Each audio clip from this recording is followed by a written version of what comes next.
Hey everybody, thanks for joining us today. I have with me Chris Wayless, who is an absolute legend in the effects world. He is probably most known for designing the Gremlins, but he also worked on Dragon's Lair and Enemy Mine and House 2, Arachnophobia, The Fly 2, and tons of other stuff that you probably didn't even know about. And one of the things not a lot of people are aware of is that while he was at Industrial Light and Magic working on the melting heads for Raiders of the Lost Ark, Chris was also designing maquettes and monsters for Return of the Jedi, literally at the same time. He'll tell you all about that.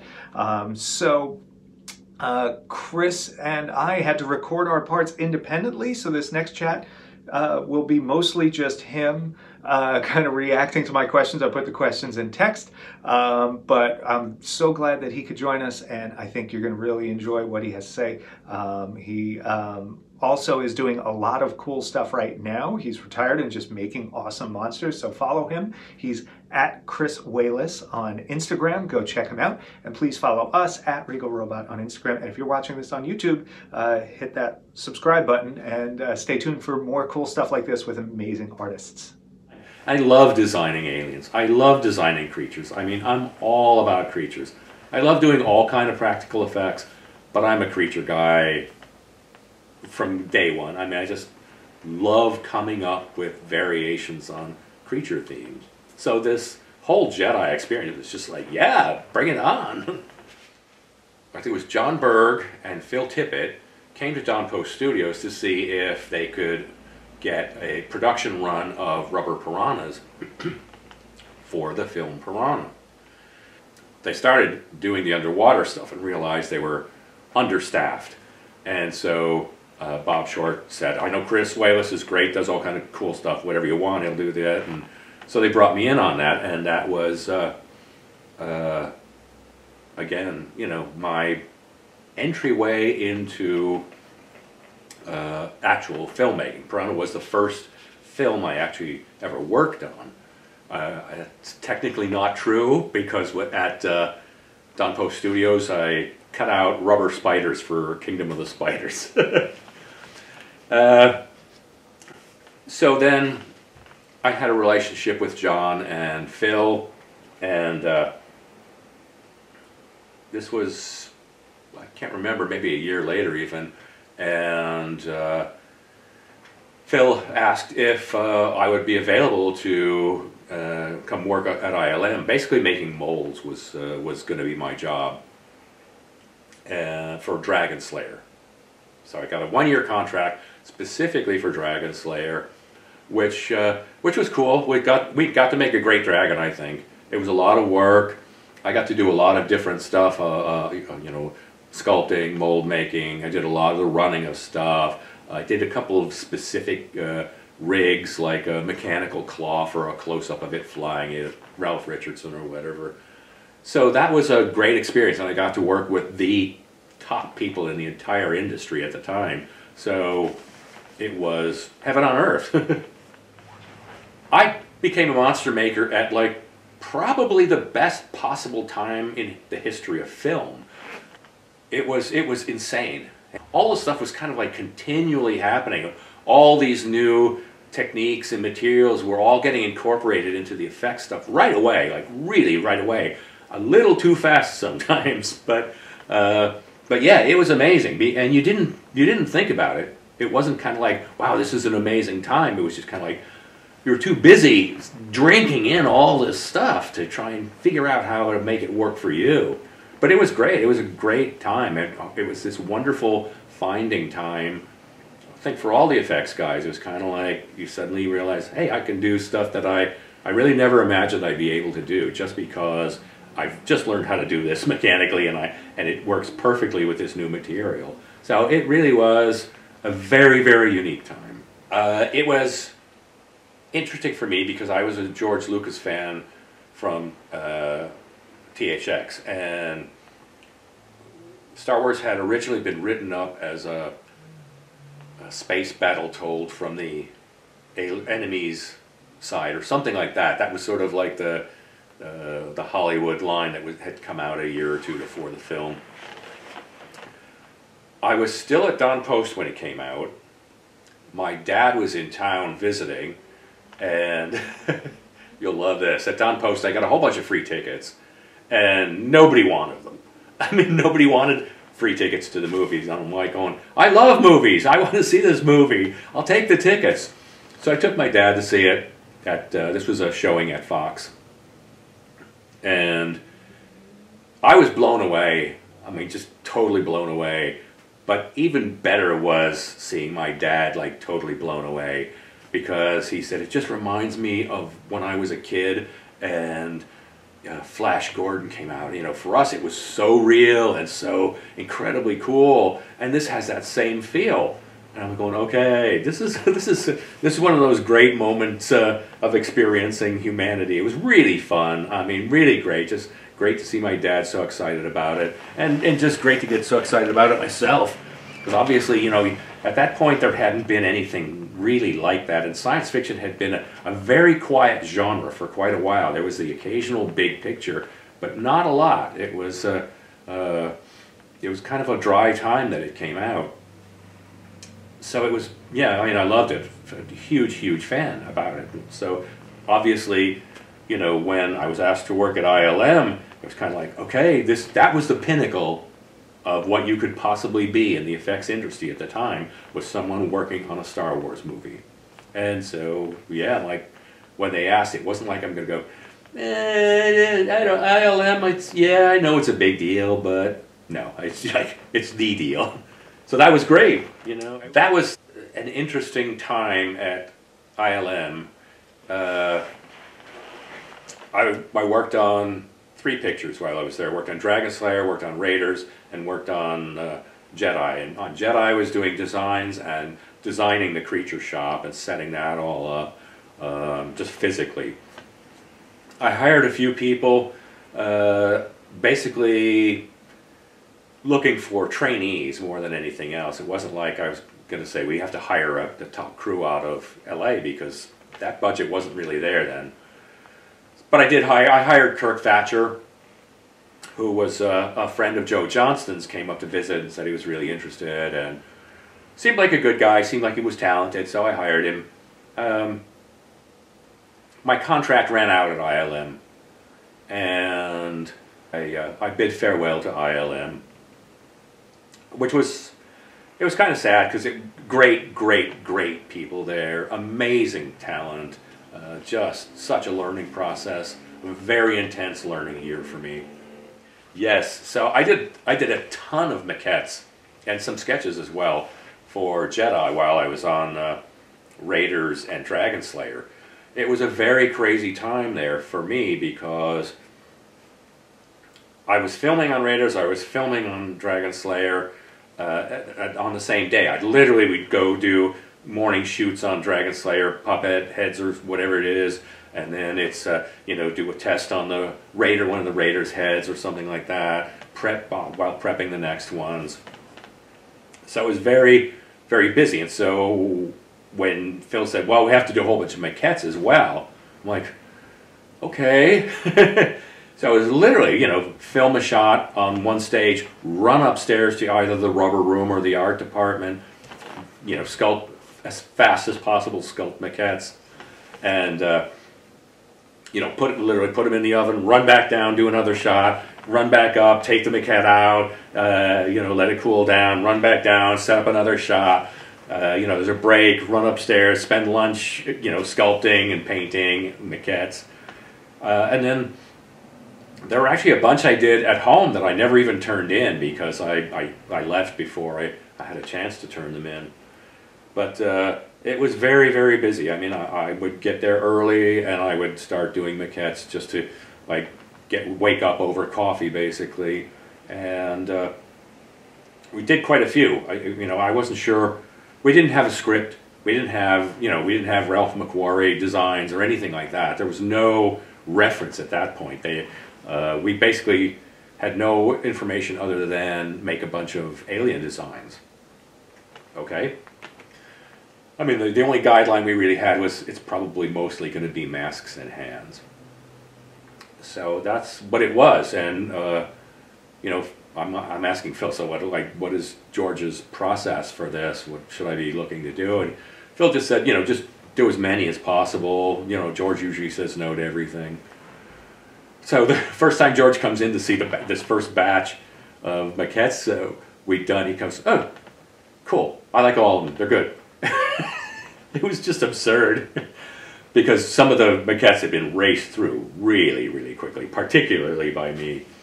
I'm a pretty fast sculptor, I certainly was at the time, but I raced through a few of those a bit too quickly. Okay, that's a good question.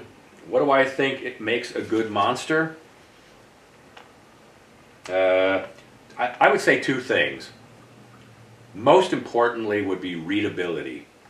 And by readability, I mean that you look at the creature and you can identify that creature immediately, like within the first 2 or 3 seconds. You kind of get, okay, I know where every part of that creature is. I know what that is. You know, sometimes you get a design that's just way too busy or way too subtle or whatever it is, but it lacks that immediacy in the design.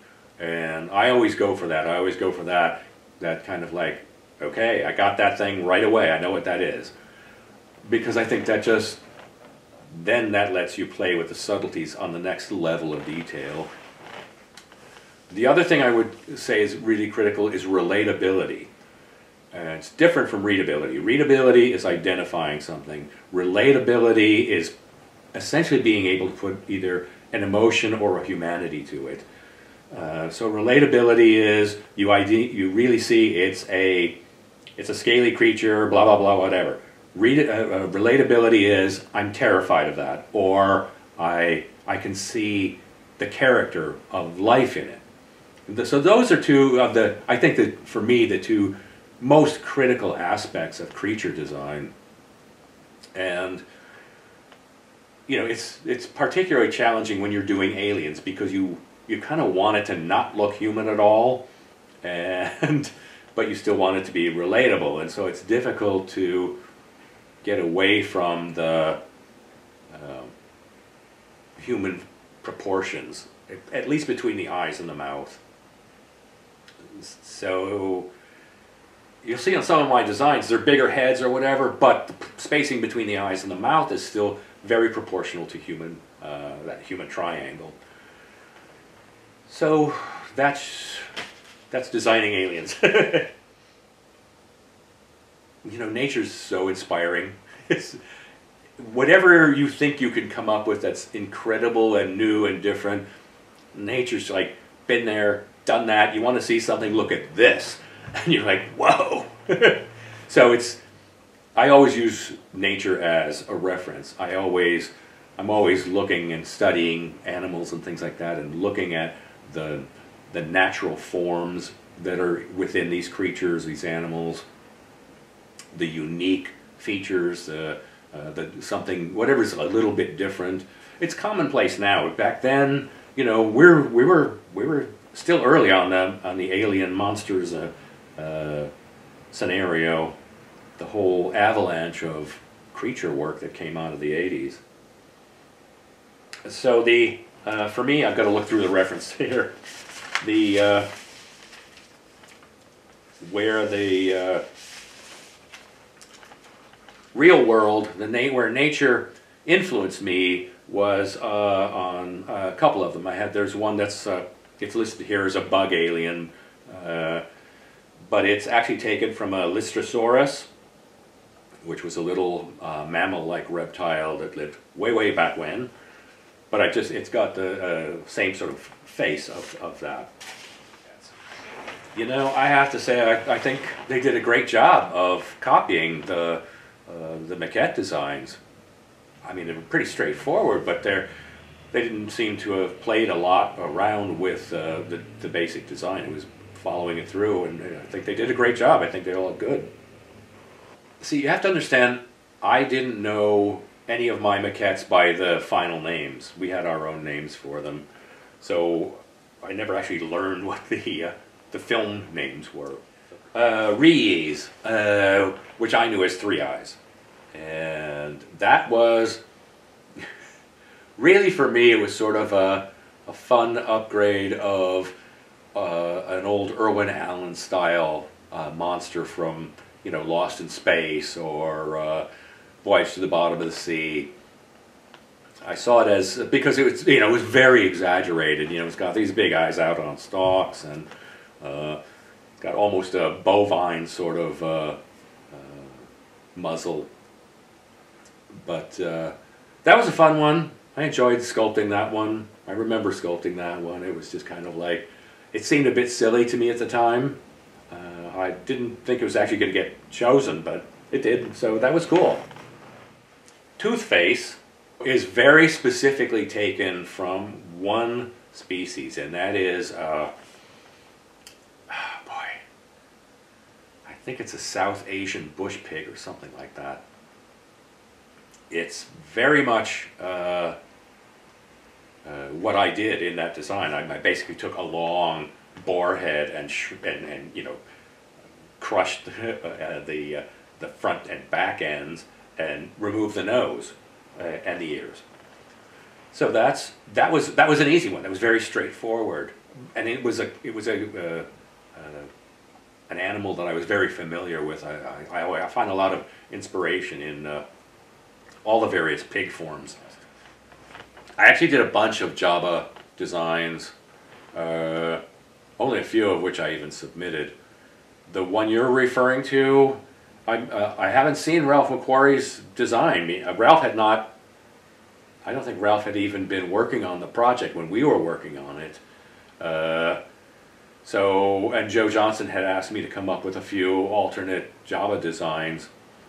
And so I did, and that one was just a that was more from Joe's description than anything else, because we had very little to go on in terms of designing these characters and what they were supposed to be able to do or not do. We didn't have a script, we didn't have storyboard, we didn't have anything. You know, basically do a bunch of aliens. So that's one of my my JABBA ones. I think that one was based more on it being a guy in a suit, rather than some of the other ones which are designed as puppets or, you know, operated by various different ways. Squid Head was a fun one for me. I actually, you know, I like the challenge of trying to take the concept of a squid, which is a lot more involved than Squid Head, and sort of alienizing it. So I just obviously did the selective compression. I reduced the number of tentacles, and what are fins on the squid I turned into these, you know, strange little organic side things that do something that aliens do. So yeah, it was fun. It was a really good time. ELOM mole guy.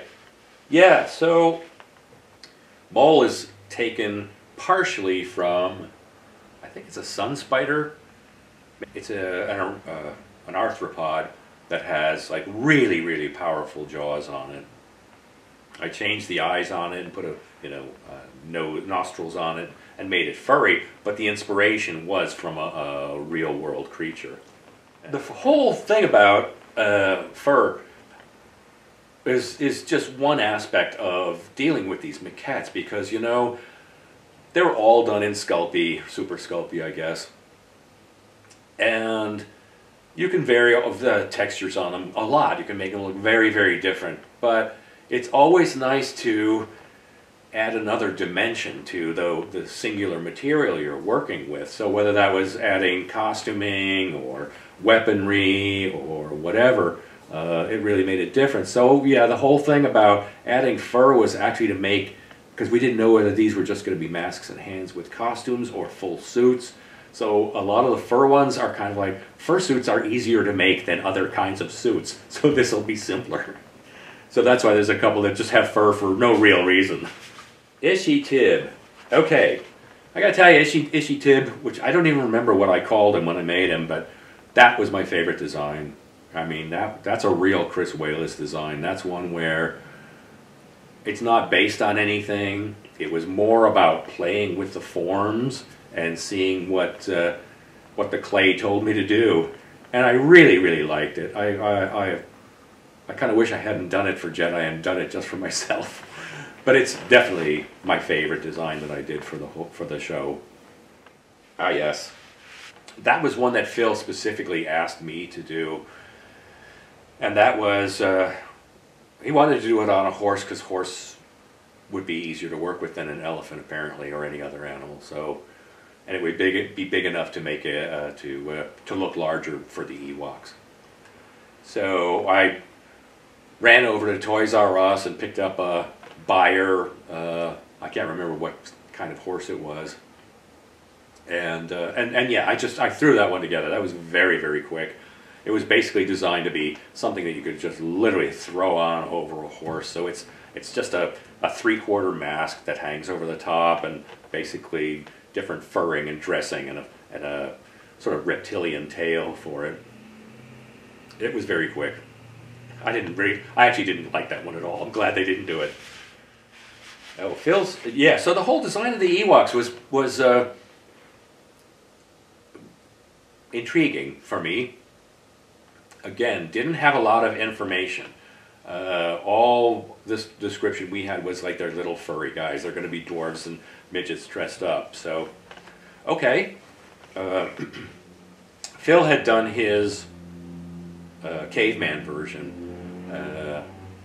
which was kind of cool, but it didn't sound like what George was after from what the descriptions I was getting. So I did a whole series of furrier, sort of wombat kind of versions, and I think that's George okayed that one, and I did a whole bunch of stuff for Stuart Freeborn, patterns to follow and things like that, which somewhere along the way got lost, and he abandoned them and turned them into teddy bears, which, if that's the way it goes, that's the way it goes.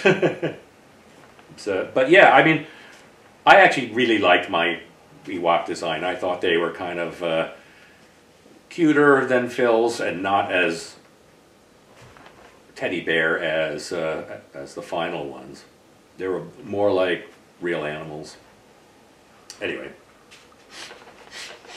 they didn't use my design. The goatee Cyclops guy.